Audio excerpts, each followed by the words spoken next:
तर दररोजच्या जेवणात आपण ताटातली भाकरी सहज वाया घालवतो, पण ती भाकरी ताटात येईपर्यंत शेतकऱ्याला किती कष्ट घ्यावे लागतात हे आपण पाहणार आहे. नमस्कार मित्रांनो. तर अशी बैलगाडी झोपून मी आज आपल्या काकांबरोबर निघालो होतो आपल्या रानात बाजरी पेरायला. बैलगाडी बाजूला लावून काकांनी बैल अवताला झुंपली आणि इकडे आपली बारकी खोंड गाडी ओढत होती हो.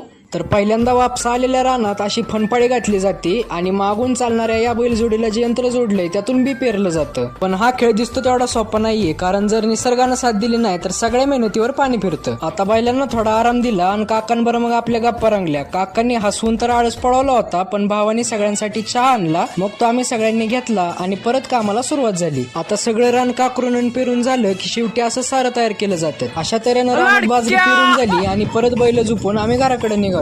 आता कोट्यवधीची गाडी चालवून पण शेवटी निबंधच लिहावा लागतो आणि बैलाचा कासरा हातात घेऊन बैलगाडी चालवायला शेतकरी घरातच जन्म घ्यावा लागतो. तुम्हाला आमचा पेरणीचा व्हिडिओ आवडला असेल तर लाईक, शेअर आणि सबस्क्राईब तेवढं करा.